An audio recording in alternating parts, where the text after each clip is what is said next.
Support for the CivicSciTV network comes from listeners and viewers like you and organizations such as the Rita Allen Foundation, which invests in transformative ideas in their earliest stages to leverage their growth and promote breakthrough solutions to significant problems. Go to ritaallen.org to learn more. Mapping the global landscape of civic science by dissecting new insights from researchers, practitioners, and leaders in academia, government, for-profit, and nonprofit organizations. This is Questions of the Day with Fanuel Muindi. All right, welcome back to Questions of the Day. My name is Fanuel Muindi, and I am so excited today to be joined by Tepring Piquado, who is the executive director. Actually, correction, she's a new executive director, 6 months in, of the National Science Policy Network. Tepring, welcome to the program. Thank you for having me. I'm excited to be talking to you today. Thank you. Yeah, so what is the NSPN? Well, the NSPN, and that's the acronym, the National Science Policy Network, is a coalition of scientists that provide professional development, policy, and advocacy support to the broader field. But that doesn't do it justice. And so I'm so glad to have Tepring here with me to break down what the NSPN does before we get into deeper discussion. Tepring, if you're talking with someone who doesn't know anything about the NSPN, what would you be telling them? First, I say NSPN is like ESPN, NSPN, so you can remember it just a little bit faster. So NSPN, National Science Policy Network, is really a community, broadly speaking, of people that are science policy enthusiasts, scientists themselves, technology, engineering, math, medicine, that are working together to play a role in the community on enhancing our policies. So we train early career people, mostly early career, to be trusted and sought after policy contributors. So training sounds like is at the heart of what you do. Tell us more about that. So we have 3 core programs. They're actually launching, 2 of our programs are launching tomorrow. So our core training programs are policy analysis, the policy skills that we use day in, day out as policy professionals, the policy writing courses, and the policy diplomacy courses, or diplomacy for scientists. And those 3 aspects of NSPN is really what drives our core programming, our core education and training for those early career folks. You don't have to be early in your career, but you can be early in your career on science policy. And so there's a role for people that are later in your career, faculty members in nonprofits and for-profits across our nation, to really get some hands-on experience and understanding about how we can apply our background knowledge to policymaking. And so those are our 3 courses. And who is the target audience? The target audience are those that are interested in using their science background, their scientific lens, to engage in policymaking. And it can be at an elected official level in our legislatures and in local or state or even federal, but it goes beyond that. So these are skills that you're going to learn on how to talk to different audiences who are in the influential role of making decisions that affect large scale groups. So communities, companies, educational systems, transportation systems, or even to our elected officials in our states or our federal government. Yeah. So you've been at this job now for almost 6 months, right? Tell me, what have you've probably been catching up, rapidly learning about what this organization is doing, what it's trying to do. What has been the most surprising thing, at least in the last 6 months, that you have learned about the NSPN? Right. So it has been an amazingly exciting time to transition from an organization that was largely run by early career graduate students. About 5 years ago, started this organization, really ambitious, really thoughtful on how do they train the next generation to contribute to policymaking. And so I had 2 years ago the pleasure of being interviewed by members and present about my experiences and my pathway as a policy professional, consultant, candidate for public office, started my own nonprofit, and now had the opportunity to lead NSPN. I think the most pleasing and surprising aspect is just how large our community really is. How many people are so serious about getting involved in the variety of ways where they can, at the moment, take action to help our policies. Could you break it down in terms of the membership? Some rough numbers, maybe, in terms of how many postdocs, faculty, graduate students, even undergrads, maybe? So yeah, we do have it across the spectrum. We even have a high schooler that I've been emailing back and forth that's so interested. We just for privacy and consumer laws, we try to stay above 18 years old. Our demographics are, when we say early career, we predominantly mean those who are in graduate school for some type of STEM degree, so science, technology, engineering, or math, or medicine degree. We have the majority of people that engage in our training programs are in that demographic, some postdocs. So we have about 1,600 people that are in that demographic. Our broad community that's growing every day is roughly about 5,000 people right now. And that spans from, early, like I said, high schooler, undergrad, grad, postdocs, as well as the rest of the ones that aren't 1,600 are in our professional groups. And those professionals are really there to bolster our community and ensure that the next generation is really taking the opportunities to learn from them and advance their careers. Now, I want to take a little bit of a deep dive into the training portfolio that you guys are building, because it is quite extensive, and you've mentioned one of the key skill sets they are writing, right? Can you tell us a little bit more about your theory of change around the training program that you're designing? Because they're quite extensive, and for those of you that are watching this and are curious what they are, go to their website and look at what's upcoming, what's has happened before. So Tepring, tell us, what is that theory of change, and how are you using that to design these courses? Right. That's really good. So basically our core principles and our core values is that we want people to be well trained, trusted, and sought after. And that for us means that we have to have a broad base of understanding of what writing products are out there, what you need to do to be an actual contributor to the science, to the policy making landscape. And so what we're doing is moving individuals with a background in their own education, their own science background, into an area where they're contributing meaningfully to policy. So that's sort of the bridge that NSPN fills the gap in. And we do that in a variety of ways.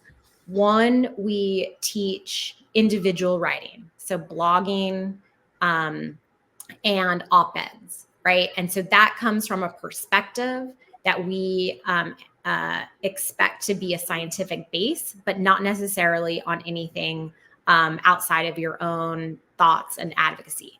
We move toward understanding the contributions of different types of individuals in the broader landscape. So we move on to testimony, support and opposition letters. We teach you how to develop those, how they'll be read, how they'll be used, how really the stakeholders in the audience to actually be a practitioner of that craft. It's different than the writing that we're used to in school.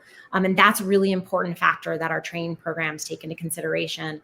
And then the last one is that policy analysis. It means a broad thing, and it does mean different things to different stakeholders. So I think our theory of change also incorporates the fact that this is a global community, definitely a national community. And at the same time, we need to take into consideration and cooperate and collaborate with a broad group of people, not only our elected officials, but also our constituents and our people in our community, in our hometown. So all of our programs are really thinking about, let's talk about power mapping. Let's talk about audience. Let's talk about stakeholders. Let's talk about coalition building. Even though we're doing the task of maybe writing or maybe doing a policy analysis, or maybe talking about a diplomatic issue, we really do center it on collaboration and cooperation. Yeah, I can imagine that the skill set does overlap quite a bit with science communication also, right?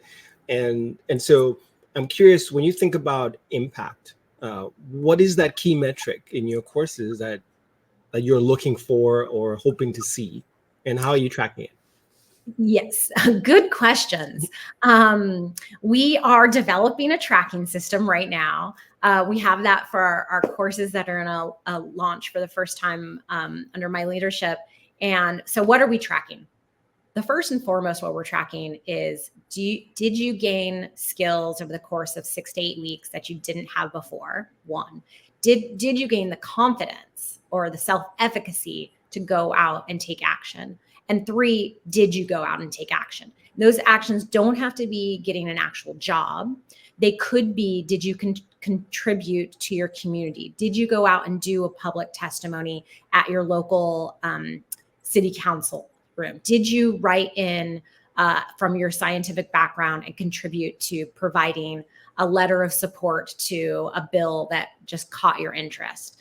Did you call up your local nonprofit and say, hey, can I help you write a policy analysis? Because I think this issue on, housing, on water quality, on air quality is really impacting you. And let me use my background and knowledge to really help you advance your mission, right? So we're coming back to our constituents after a period of time, after they've done their learning, and saying, what have you taken action on? Because that's really important metrics to us. It's good to get the education, and we can read books and take webinars and take courses, but it's better if you actually go out and do something, right? Take action. Yeah, so in fact, you're even going beyond the pre and post and saying, great, but what action have you taken, right? Beyond that. I imagine that takes resources to do. It does take resources, and we're always looking for philanthropic contributors to partner with. And we actually are starting to build a consortium. So we have quite a few people in our ecosystem that are contributing to science policy, scientists contributing to policy. And we're looking for more. And what we're moving toward is this consortium of like-minded peer groups and peers to really fuel the next generation of policymakers. And it takes all of us. So if you are interested, we are available for collaboration.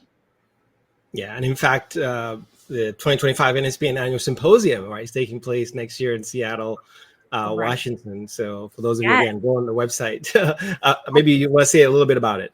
Yes. So I started 5 weeks before our annual symposium. And this year we had partnered, in 2024, we partnered with UC Riverside. We had over 300 people come out across our nation.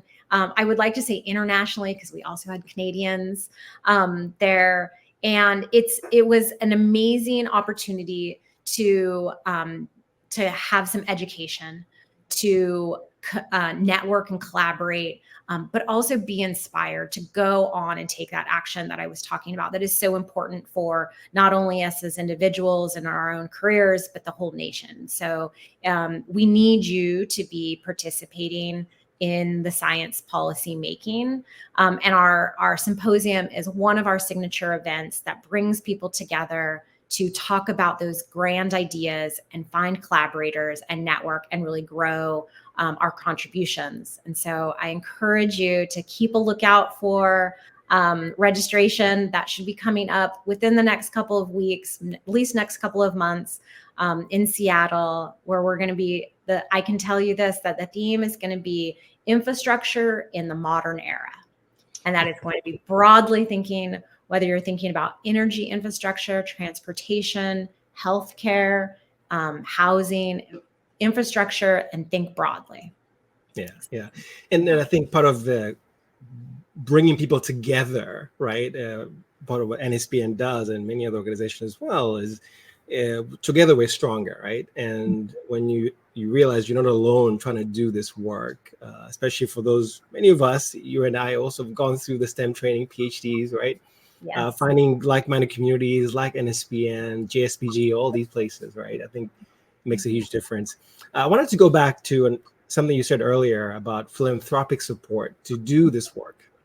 Yes. So there are various organizations that have supported you, right? One of them is the Rita Allen Foundation, and I understand recently, actually, they supported you in one of a project, right, where you were trying to highlight your members who are working at the intersection of climate and policy. I was wondering if you can just tell us a little bit about that project. Yeah. Yes. Thanks to the generous support of Rita Allen Foundation, we were able to think about how to highlight members in our community that were working on projects that had to do with climate and policy. We learned a lot. And so as true scientists and experiments, many of our experiments, we spend all this time in grad school working on things, and not all of them come to fruition in the way that we had intended in our original hypotheses. So what we set out to do was to have 10 community members write basically biographies, stories, contributions into that issue area. We were going to partner them with journalists and newspapers and really set out to highlight how scientists contribute to climate change. It didn't work out as well as we had anticipated, in large part because writing for journalists stylistically is very hard and very different than the way that we write in academic papers. So one of the things that we learned and that we're moving forward, and why it's so important to think about how we write to different stakeholders and how we write in different forms is we would partner with, and we're growing our collaborations with actual journalists who come from that background that know how to do sort of like the upside down triangle of like catching people that really like hook, and then more generally after that. And so we were very thankful for the generous support of Rita Allen, because it got us to a point where we knew how to move forward and train our members on writing for journalistic outlets and having those collaborations with journalists and with news outlets to really contribute to the greater population. And I know that this is such an important aspect. My home state is California, and California is the first state, I believe, to pass really a safety net contributions to local journalism. And my policy background is a little bit helping California Black media really make sure that the voices of Black Americans, Black Californians are understood. And so I really think that this collaboration and our future work on making sure that scientists contribute to journalists to get the impact to the communities is quite essential. So I was very thankful we had the opportunity to start that project and intend to continue it in different forms and fashions as NSPN grows and expands. And as you said, as an experiment, right? That you learned a couple of things. You had one hypothesis going in and actually ended up figuring out, we need to do X, Y, and Z versus that direction. So it sounded like some trainings, right, were created or will be created around this, right? So that you can train your members to be able to write these pieces that then can go on to all these partnerships, right, that you've created with media organization. So is that the plan right now? So develop courses and then be able to provide like this outlet, right, for your members? Yes. So we learned that we need a foundation of how to write for outlets. And we are opening up a writing course specifically to thinking about op-eds, commentaries, and that will have a hands-on component. That will really anchor our ability to broaden that up for the rest of the group. I see. And I wonder though, someone might be asking, why can't members go? Because there are writing courses out there for this as well, right? They do exist out in the world. Why reinvent the wheel internally, I guess? Or are you doing that? Are you doing it that way? Are you providing access for members to go outside, or are you building it in-house? So a little bit of both. So we are bringing it in-house, and we have a course instructor in a style that's NSPN style that has hands-on and practical. It also expands your ability to grow your cohort and your networking with us. But it is not starting from scratch. So we stand on the shoulders of giants, and there are many training programs. There are schools that provide it too, but not everyone has access to their school's extension programs. They may not be at the right time for you. And so this is just one of the multitude of opportunities that you can take to expand your knowledge, skills, and abilities in writing, particularly for a writing audience or a journalistic audience. Yes. Yeah. And for the members, who do you envision participating in these? The faculty or the postdoc graduate students? So this one, we are thinking about how to serve our mid-career or late career folks and have a different type of faculty training in mind coming up in 2025, more for legislative communication specifically. This is more for late graduate students, early postdocs, or those who really feel like they don't have as good a foundation or intro into that writing for stakeholders.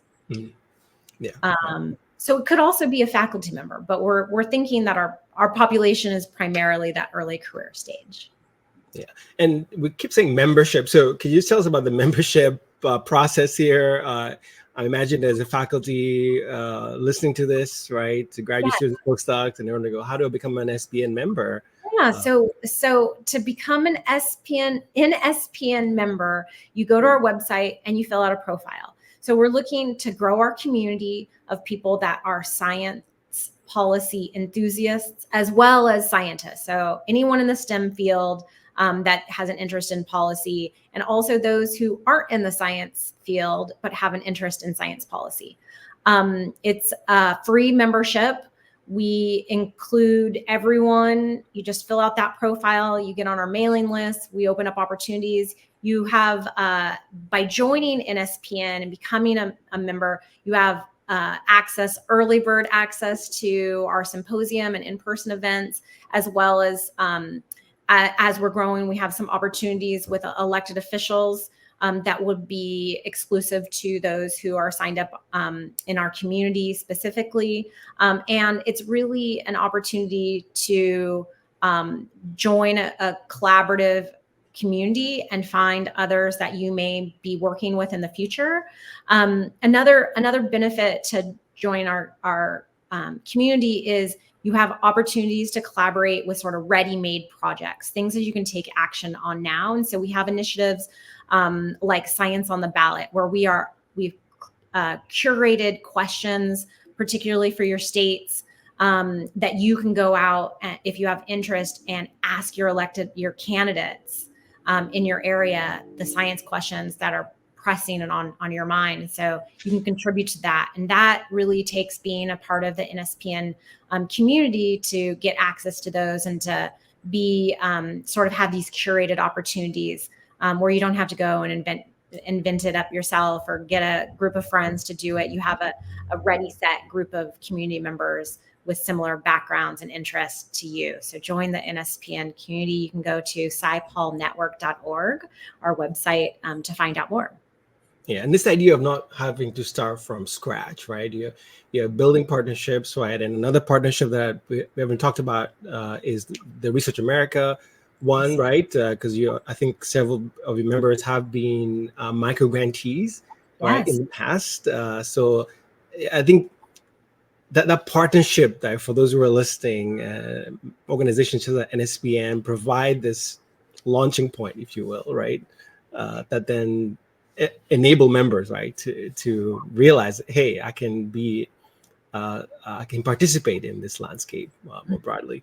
Tepring, I wish that we can just keep talking, and that tells me that we need to have you back. That's for sure. And I tell all my guests this is always a setup, okay?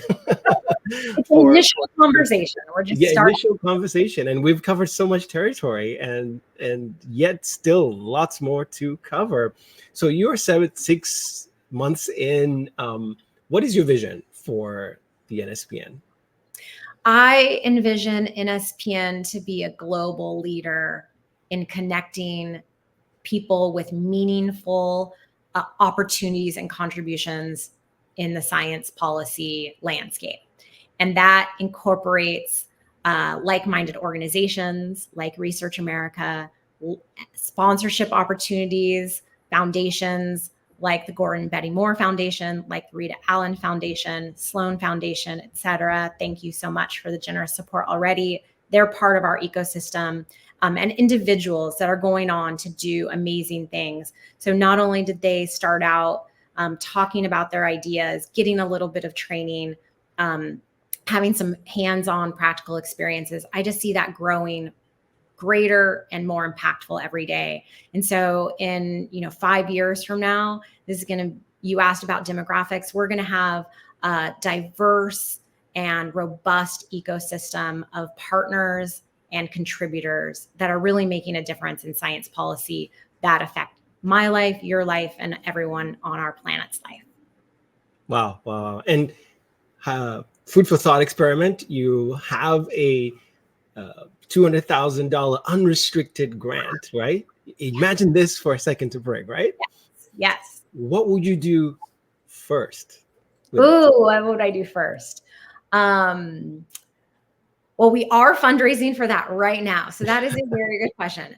So what we're developing is we have states have science training programs, and they're a year-long program, but they're very selective and very few members can take advantage of it. So we are imagining a virtual training platform that can be implemented nationwide. And we would have multiple fellows in different types of tracks, depending on what they want to do. And they would be learning leadership skills in for-profit and nonprofit arenas, as well as government. And we would be training the next generation to not only be active participants and taking small actions, but they would be leaders in the science policy realm. And so that's what I would do if I were generously gifted $200,000 or $250,000. Well, all that says watch this space. This space. Now, we didn't talk about so much also funding, getting deeper into there about how you guys are structuring and hoping to expand that.